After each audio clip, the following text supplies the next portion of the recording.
حمیت دینی کی آگ بھر دیتا ہے۔ میرا رب اور اس کی بات پامال، میرا اللہ اور اس کے دین کی دھجیاں بکھیری جا رہی ہوں۔ حضرت ابو بکر نے کیا فرمایا تھا؟ ایبدل الدین وانا حی، میرے ہوتے ہوئے ابھی میں زندہ ہوں اور دین میں کوئی تغیر و تبدل آ جائے گا۔ اگر یہ نہیں ہے تو بے غیرتی، حمیت نام تھا جس کا گئی تیمور کے گھر سے، اور اس بے غیرتی اور بے حمیتی کا عالم جو یہ ہے، جو ہمارے دین میں مقام ہے، اس کو سن لیجئے۔ اوحى اللہ عز وجل الى جبرائیل علیہ الصلوۃ والسلام ان اقلب مدینۃ کذا وکذا باہلھا، اللہ نے وحی کی حضرت جبرائیل کو علیہ الصلوۃ والسلام، فلاں فلاں بستیوں کو الٹ دو، سدوم اور عمورہ کی بستیوں کی طرح عذاب ہلاکت نازل کر دو۔ قال فقال، حضور فرماتے ہیں کہ حضرت جبرائیل نے عرض کیا، یا رب ان فیہا عبدک فلانا لم یعصک طرفۃ عین، اے اللہ میں اس بستی کو الٹ دوں، اس میں تیرا فلاں بندہ بھی ہے جس نے کبھی پلک جھپکنے جتنی دیر بھی معصیت میں بسر نہیں کی۔ کسی کے ذاتی تقویٰ کے کیا انتہا ہے، ذاتی نیکی کا کیا عالم ہے، کسی کے زہد کی کیا سطح ہے، ذرا غور کیجئے۔ گواہی دینے والے جبرائیل ہیں، کوئی کرائے کے وکیل نہیں ہے اور کوئی پولیس کے ٹاؤٹ نہیں ہے۔ لم یعصک طرفۃ عین، قال فقال، حضور فرماتے ہیں اللہ نے ارشاد فرمایا، اقلبھا علیہ وعلیہم، الٹو اس بستی کو، پہلے اس بدبخت پر پھر دوسروں پر۔ فإن وجهه لم يتمعر في ساعة قط، اس لیے کہ اس کے چہرے کا رنگ کبھی میری غیرت اور حمیت کی وجہ سے متغیر نہیں ہوا۔ اس کو کسی نے ماں کی گالی دے دی تو پورے جسم کا خون چہرے پہ آ گیا، کچھ کر نہ سکا ہو، کانپ تو گیا اپنی جگہ پر۔ اب میرے دین کی دھجیاں بکھرتے ہوئے دیکھتا رہا اور لگا رہا، مست رکھو ذکر و فکر صبح گاہی میں اسے، اور پختہ تر کر دو مزاج خانقاہی میں اسے۔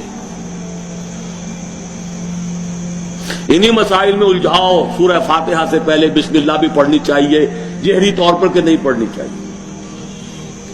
1.5 گھنٹے کی تقریر سننے کے بعد اصل مسئلہ یہ اٹھا، بیڑا یوں ہی تو غرق نہیں ہو گیا ہے۔ جس نے کہا تھا کیا اسے معلوم نہیں اختلافی مسئلہ ہے؟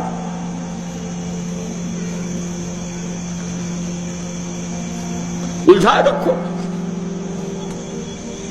ہے یہی بہتر الہیات میں الجھا رہے، یہ کتاب اللہ کی تعویلات میں الجھا رہے۔ چوتھی چیز، اگر یہ ایمان باللہ حقیقی پیدا ہو جائے گا تو توکل صرف اللہ پر، اسباب پر نہیں، وسائل پر نہیں۔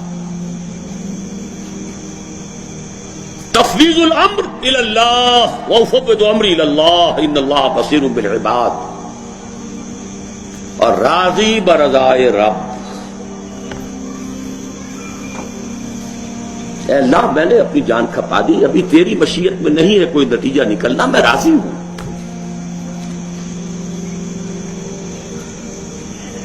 جان دی ہوئی اسی کی تھی، حق تو یہ ہے کہ حق ادا نہ ہوا، تیری اپنی مشیت ہے۔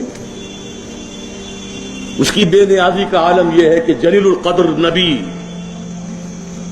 اللہ اکبر، حضرت یحییٰ علیہ الصلوۃ والسلام، وآتیناہ الحکم صبیا وحنانا من لدنا وکان تقیا، اور ایک رقاصہ کی فرمائش پر گردن اڑا کر تشت میں رکھ کر سر پیش کر دیا، نہ آسمان پھٹا نہ زمین شق ہوئی۔ اس کی بے نیازی ہے۔ اب کون اپنا فرض ادا کرنا ہے، بس توکل اس پر، تفویض الامر اس کو، اور اس کی رضا پر رضا۔ ہم بھی تسلیم کی خون ڈالیں گے، بے نیازی تیری عادت ہی صحیح۔ 4 چیزیں ہوں گی تو یہ جہاد فی سبیل اللہ ہوگا۔ اور ابھی صرف ایمان باللہ کی بات ہوئی. اس کے بغیر کود جاؤ میدان میں، رام بھلی کرے گا. سیاسی جو ہے لوگ اپنے حوصلہ مندیوں کا نشانہ بناتے ہیں، ایکسپلائٹ کرتے ہیں نوجوانوں کو.